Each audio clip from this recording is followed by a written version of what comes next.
Hello दोस्तों, स्वागत है आपका अपने YouTube channel cool boy Kulveer में। आज का जो ये वीडियो हरियाणा सीटी मेंस की जो हमारी प्रैक्टिस सेट सीरीज़ चल रही है उसका 47वां प्रैक्टिस सेट है और ये सीरीज़ हमारी लगातार आपका जब तक एग्ज़ाम नहीं हो जाएगा तब तक चलेगी। तो चैनल के साथ जुड़े रहिए। और जो टॉपिक चल रहा था हमारा आपदा प्रबंधन का, आज कंप्लीट हो जाएगा। सिर्फ आपका 4 वीडियो के अंदर ही हमने ये कंप्लीट कर दिया है। तो जिसने भी उन वीडियो को नहीं देखा तो प्लेलिस्ट बना दी गई है, आप वहाँ से देख सकते हैं। ठीक है। और अलग से बात करेंगे तो आपदा प्रबंधन के नाम से अलग से भी मैं आपका प्लेलिस्ट जो क्रिएट कर दूंगा, वहाँ से देख लेना। ठीक है। और इनकी पीडीएफ अगर आपको चाहिए तो टेलीग्राम ग्रुप पे मिल जाएगी। जैसे ही हमारे सारे के सारे आपदा प्रबंधन के प्रैक्टिस सेट पूरे हो जाते हैं तो इसके आंसर की भी आपको जल्दी ही मिल जाएगी टेलीग्राम ग्रुप पे। वहाँ पे आप इनकी पीडीएफ जो है वो देख सकते हैं। ठीक है। आने वाली वीडियो की पीडीएफ भी आपको वहीं पे मिलेगी और जो जितनी भी वीडियो पीछे हम डाल चुके हैं उनकी पीडीएफ भी आपको वहीं पे मिलेगी। ठीक है। तो चैनल को ज़रूर ज्वाइन कर लें, कूल बॉय कुलबीर के नाम से सर्च कर लें टेलीग्राम पे और उसको ज्वाइन कर लें। ठीक है। तो ये आपदा प्रबंधन वाले के आंसर की भी आपको वहीं पे मिल जाएगी। तो आज जो टॉपिक चल रहा था हमारा आपदा प्रबंधन, इसका लास्ट वीडियो है।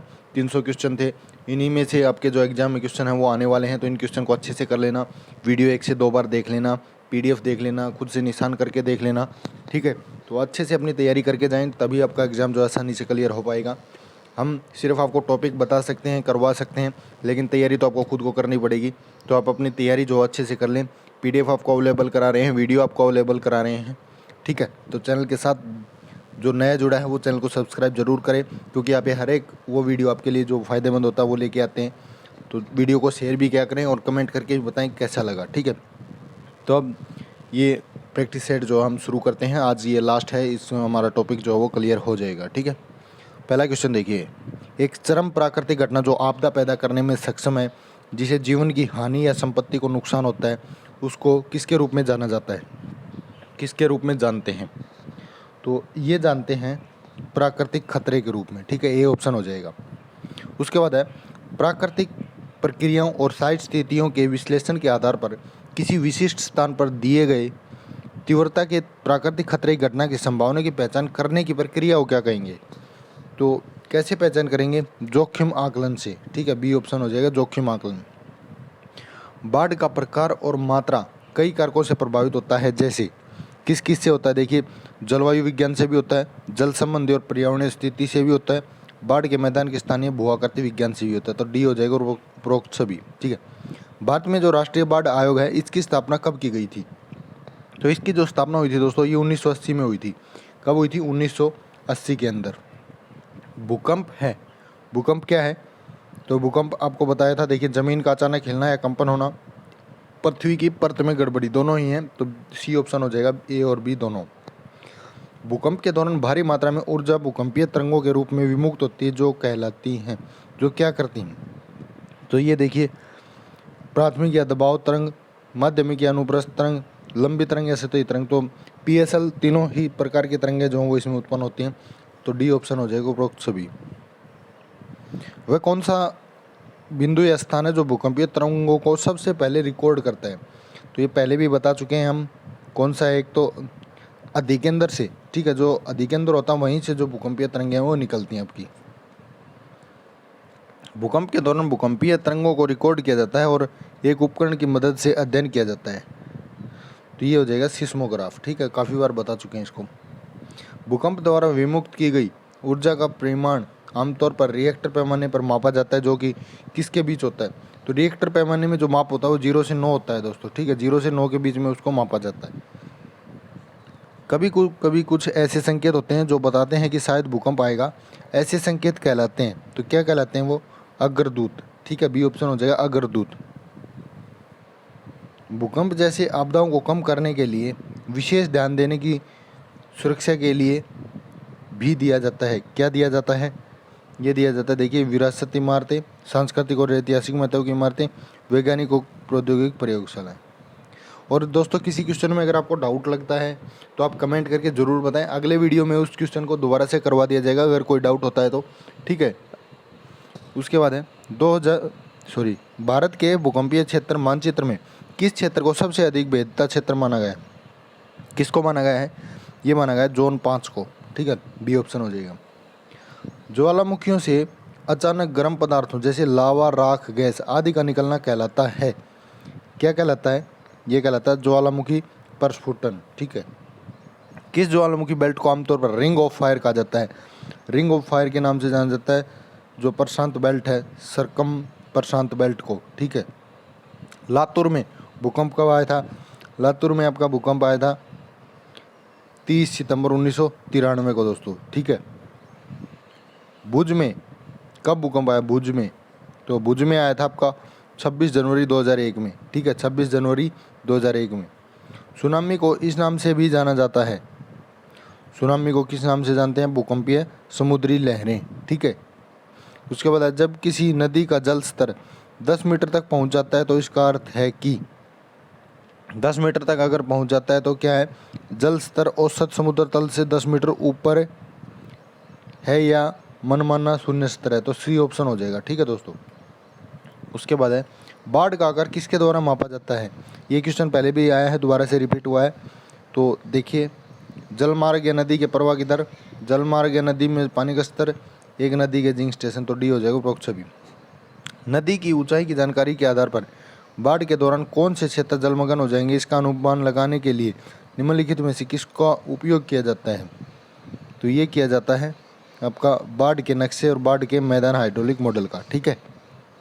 आपदा प्रबंधन अधिनियम कब बनाया गया? ये क्वेश्चन भी दोबारा से रिपीट हुआ, 2005 के अंदर ये बनाया गया आपका। ठीक है, 2005। भारतीय महासागर, राष्ट्रीय महासागर सूचना विज्ञान केंद्र में स्थापित भारतीय सुनामी पूर्व चेतावनी केंद्र, जिसको ITEWC बोलते हैं, कहाँ स्थित है ये स्थित आपका गोवा के अंदर दोस्तों। कहाँ पे? गोवा में।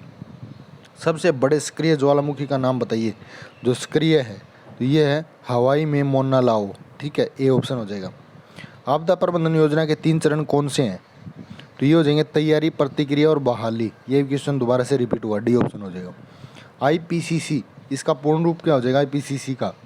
तो इसका पूर्ण रूप आपका inter governmental panel on climate change. ठीक है, inter governmental panel of climate change. ठीक है। निम्नलिखित में से कौन सा खतरनाक रेडियोधर्मी कचरे का उत्सर्जन करता है और जिससे सरकार को इसके उपयोग को समाप्त करने के लिए मजबूर होना पड़ता है? तो ये हो जाएगा आपका परमाणु ऊर्जा। ठीक है। निम्नलिखित में से कौन सा अम्लीय वर्षा से संबंधित है? कौन सा है? ये आपका सल्फर डाइऑक्साइड दोस्तों। ठीक है, सी। रिएक्टर स्केल का प्रयोग किसको मापने के लिए किया जाता है? बता चुके हैं, भूकंप की तीव्रता मापने के लिए। भूस्खलन के कारण क्या है? तो देखिए यहाँ पे बात करें, वर्षा भी है, खड़ी ढलान भी है, वनों की कटाई भी है, उपयुक्त सभी हो जाएगा। गलियारा जो ज्वालामुखी के मुख से निकलने वाले गड्ढे को जोड़ता है, क्या कहलाता है? उसको बोलते हैं दोस्तों पाइप। ठीक है, सी ऑप्शन पाइप। चक्रवात क्या है? ये क्वेश्चन दोबारा से रिपीट हुआ है, तो ये हो जाएगा उत्तरी गोलार्ध में वामावर्त पवनों के साथ एक कम दबाव प्रणाली। ठीक है। निम्न में से कौन सा प्राकृतिक संकट है? तो बात करें, देखिए भूकंप भी है, चक्रवात भी है, भूस्खलन भी है, तीनों हो जाएंगे, डी ऑप्शन। एक खतरा क्या होता है? एक खतरा देखिए एक संभावित हानिकारक भौतिक घटना, परिघटना या मानव गतिविधि है, जीवन की हानि या चोट, संपत्ति की क्षति का कारण बन सकता है, सामाजिक और आर्थिक व्यवधान या पर्यावरणीय गिरावट उत्पन्न कर सकता है, तो डी हो जाएगा उपरोक्त सभी। राष्ट्रीय आपदा प्रबंधन संस्थान का उद्घाटन किसको किया गया? तो ये किया गया आपका कब? 14 अगस्त 2004 को। राष्ट्रीय आपदा प्रबंधन संस्थान का मुख्यालय भारत के किस शहर राज्य में स्थित है? ये भी दोबारा से रिपीट हुआ, नई दिल्ली के अंदर है दोस्तों। ठीक है। इससे रिपीट होने से क्या होता है, आपको याद हो जाते हैं क्वेश्चन अच्छे से, तो एक आधा क्वेश्चन रिपीट हो जाए तो कोई बड़ी बात नहीं है। ठीक है। खतरे की स्थिति कब उत्पन्न होती है? देखिए बात करें, जब विपत्तियों में संपत्ति और जीवन को खतरा हो तब। निम्नलिखित में से कौन सी एक प्राकृतिक आपदा नहीं है? इनमें से बात करें तो प्राकृतिक आपदा जो ब्लो आउट है, इसको छोड़ के बाकी सारी प्राकृतिक आपदाएं ज्वालामुखी विस्फोट, बाढ़, सुनामी। ठीक है। भूकंपीय तरंगों के कारण आपदा को किसका नाम दिया गया है? किसका नाम दिया गया है? सुनामी का। उसके बाद पृथ्वी की सतह के साथ रोलिंग प्रभाव भूकंप की तरंग पैदा करता है, कौन सी? ये करता है अस तरंग। ठीक है। अंतर्राष्ट्रीय सुनामी सूचना केंद्र कहाँ स्थित है? सुनामी सूचना केंद्र है होनोलुलु में। कहाँ पे? होनोलुलु। उसके बाद है राष्ट्रीय आपदा प्रबंधन प्राधिकरण किस मंत्रालय के अंतर्गत आता है? ये क्वेश्चन भी दोबारा से आया है, तो ये आता है गृह मंत्रालय में। ठीक है। निम्नलिखित में से किस देश में तूफान सामान्य है? तो सामान्य आपका यूएसए के अंदर, अमेरिका, ठीक है। उष्ण कटिबंधीय चक्रवात का शांत भाग कौन सा होता है? उसका शांत भाग होता है आंख। सुनामी चेतावनी के अंदर भारत में कहाँ स्थित है? तो भारत में है हैदराबाद के अंदर, ठीक है। सुनामी शब्द किस भाषा के शब्द से बना है? सुनामी बना है आपका जापानी शब्द से, ठीक है। कौन सा विकल्प गृह युद्ध का सटीक उत्तर है? गृह युद्ध का कौन सा है? सीरिया युद्ध। जंगल की आग के खतरों के निम्नलिखित सामान्य कारकों का पता लगाएं। तो ये हो जाएगा होगा, देखिए ज्वालामुखी विस्फोट भी, एल निनो भी है, ज्वालामुखी बिजली और गड़गड़ाहट भी है, तो उपरोक्त सभी हो जाएगा। द्वितीय विश्व युद्ध में 2 परमाणु बम निम्नलिखित में से किस पर गिराए गए थे? तो ये कहाँ पे गिरे थे? जापान में हिरोशिमा और नागासाकी, 6 और 9 तारीख को, अगस्त को, ठीक है। किस वर्ष संयुक्त राज्य अमेरिका में विश्व व्यापार केंद्र के ट्विन टावर पर आतंकवादी हमला किया गया था? ये किया गया 2001 के अंदर दोस्तों। कब? 2001, ठीक है। उसके बाद नेक्स्ट है, उत्तरी गोलार्ध में उष्ण कटिबंधीय चक्रवात की पवन किस दिशा में चलते हैं? उत्तरी गोलार्ध की बात है तो यहाँ पे चलेगी वामावर्त। गहरी जलन से त्वचा की सभी परतें नष्ट हो जाती है, इसे कहते हैं, क्या बोलेंगे इसको? 3rd डिग्री बर्न, ठीक है। ये फर्स्ट एड का क्वेश्चन है, इंपॉर्टेंट है। क्या बोलेंगे उसको? 3rd degree. भारतीय मौसम विज्ञान IMD के अनुसार किस गति से चलने वाली पवन को तूफान, सुपर साइक्लोन कहा जाता है? सुपर साइक्लोन, तो ये बोलते हैं 220 से जो ऊपर चलेगी, 220 किलोमीटर पर आवर से ऊपर जो चलेगी उसको बोलेंगे सुपर साइक्लोन। ज्वालामुखी उद्गर के दौरान चरम जोखिम क्षेत्र है, कौन सा है? यह है 100 मीटर तक की दूरी पर।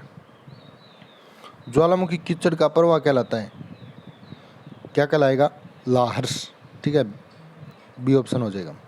भारत में एकमात्र सक्रिय ज्वालामुखी कौन सा है? भारत का पूछा है तो भारत में सक्रिय है बंजर द्वीप ज्वालामुखी, ठीक है। भारत का कुल बाढ़ प्रवण क्षेत्र है, कितना है? 12% दोस्तों। भारत का कुल चक्रवात कितना है? यह है 8%, ठीक है। जिका विषाणु निम्नलिखित में से किसके द्वारा फैलता है? तो जिका जो विषाणु है ये फैलता है आपका मच्छर के द्वारा, ठीक है। निम्नलिखित में से किन खतरों और आपदाओं को वर्गीकृत किया गया है? तो देखिए प्राकृतिक और मानव निर्मित है, उनको वर्गीकृत किया गया है। ISDR का फुल फॉर्म बताना है आपने। ISDR क्या होता है? ISDR होता है international strategy for disaster reduction, ठीक है, ये हो जाएगा। उसके बाद सूर्य, चंद्रमा, पृथ्वी के बीच गुरुत्वीय अन्योन क्रिया के कारण किस प्रकार की तरंगें उत्पन्न होती हैं? तो ये होती है आपकी ज्वारीय तरंगें। कौन सी? ज्वारीय। अंतर्राष्ट्रीय प्राकृतिक आपदा न्यूनीकरण दिवस कब मनाया जाता है? ये मनाया जाता है 13 अक्टूबर को दोस्तों। कब? 13 अक्टूबर, याद रखना है, अंतर्राष्ट्रीय प्राकृतिक आपदा न्यूनीकरण दिवस। थर्मल इमेजर्स का उपयोग किस उद्देश्य के लिए किया जाता है? किसके लिए करते हैं? ज्वालामुखी द्वारा उत्सर्जित ऊष्मा की तस्वीरें लेने के लिए। किसका? थर्मल इमेजर्स। भूमि के ढलान और ज्वालामुखी के आकार में सूक्ष्म परिवर्तनों को मापने के लिए किन उपकरणों का प्रयोग किया जाता है? तो ये करते हैं, देखिए, स्ट्रेनमीटर और टिल्टमीटर दोनों का। सी ऑप्शन हो जाएगा, ठीक है। WMD का पूर्ण रूप बताना है। WMD की फुल फॉर्म क्या है? तो ये हो जाएगी आपकी कौन सी? वेपन ऑफ मास डिस्ट्रैक्शन, ठीक है, बी ऑप्शन हो जाएगा। किस वर्ष सबसे बड़े चक्रवात प्रभावित आंध्र प्रदेश में इतने लोगों की जो है वो विस्थापित हुए? कहाँ पे विस्थापित हुए ये? तो ये हुए थे 1990 के अंदर दोस्तों, ठीक है। कब? 1990 में। एमेच्योर रेडियो के लिए दूसरा नाम खोजें।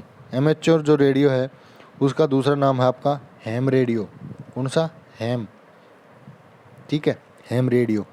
भोपाल गैस त्रासदी किस वर्ष और किस गैस के कारण हुई थी? पहले बता भी चुके हैं, ये फिर से देख लेना। 1984 में हुई थी मिथाइल आइसोसाइनाइड से, ठीक है, methyl isocyanide. Novel corona virus की उत्पत्ति किस देश से हुई थी? तो कोरोना वायरस की उत्पत्ति आपको पता है चीन से हुई थी। विश्व स्वास्थ्य संगठन के अनुसार कोविड-19 द्वारा प्रभावित देशों और क्षेत्रों की संख्या कितनी है? तो देखिए बात करें यहाँ पे कितनी है, ये आपकी 218, ठीक है, सी ऑप्शन हो जाएगा। WHO के अनुसार कोरोना वायरस में कौन सी सावधानी बरतनी चाहिए? तो कोरोना वायरस में हमने बताया सामाजिक दूरी होनी चाहिए, मुंह और नाक पे मास्क होना चाहिए, थोड़े थोड़े समय के अंतराल हाथों को सैनिटाइज करना चाहिए, तो डी हो जाएगा उपरोक्त सभी। बाढ़ परिवर्तनशीलता को मापने के लिए किस विधि का व्यापक रूप से प्रयोग किया जाता है? ये किया जाता है FFMI का। ठीक है। किस प्रकार का मनुष्य कोविड-19 से सर्वाधिक प्रभावित होता है? तो बात करें, देखिए, बच्चों को हल्का संक्रमण होता है, पहले से मौजूद चिकित्सा स्थितियों वाले 60 वर्ष से अधिक आयु के वृद्ध लोगों को ज़्यादा होता है, लोगों में बहुत कम प्रतिरक्षा होती है। ठीक है, तो ये डी हो जाएगा सभी। कोरोना वायरस किस परिवार के वायरस से संबंधित है? तो ये हो जाएगा आपका कोरोनावीरिडे। ठीक है। आपदा प्रबंधन के अंतर्गत कितनी विभिन्न गतिविधियों को परिभाषित किया गया है? ये किया गया है 6 ठीक है। आपदा प्रबंधन की प्रक्रिया में कितने चरण होते हैं? कितने चरण होते हैं? 5 चरण होते हैं। उसके बाद निम्न में से कौन सा तीव्र प्रारंभिक आपदा का उदाहरण नहीं है? तो बात करें सूखा, ये जो है तीव्र प्रारंभिक आपदा नहीं है। समुद्र तट के पास सुनामी का पता लगाने के लिए तटीय ज्वारीय गेजों को समुद्र तट से कितने किलोमीटर दूर रखा जाता है? ये रखा जाता है 50 किलोमीटर दूर। आधुनिक भूकंप विज्ञान के जनक हैं कौन है? डी ओल्डहैम और जो मिले। ठीक है। उसके बाद नेक्स्ट है, किस विकल्प को रिंग ऑफ फायर कहा जाता है? फिर से आ गया ये क्वेश्चन, हमने बताया था रिंग ऑफ फायर किसको बोलते हैं। तो ये हो जाएगा सरकम प्रशांत बेल्ट कहलाने वाले प्रशांत महासागर से घिरा क्षेत्र को। ठीक है, रिंग ऑफ फायर। उसके बाद लास्ट क्वेश्चन है, ज्वालामुखी के अभिलिखित इतिहास में कौन सा ज्वालामुखी अपने सर्वाधिक विनाशकारी ज्वालामुखी उद्धार के लिए जाना जाता है? तो ये जाना जाता है आपका कौन सा? D option, Krakatoa. ठीक है, डी ऑप्शन हो जाएगा। तो ये था आज का वीडियो, और ये आपदा प्रबंधन का जो हमारा टॉपिक है ये आपका क्लियर हो चुका है। तो जिसने भी अभी तक चैनल को सब्सक्राइब नहीं किया, जल्दी सब्सक्राइब करें, और नए टॉपिक अगले वीडियो में हम आपके लिए लेकर आएंगे। तो चैनल के साथ बने रहें और वीडियो को ज़्यादा से ज़्यादा शेयर करें। आपका इस वीडियो को यहाँ तक देखने के लिए धन्यवाद।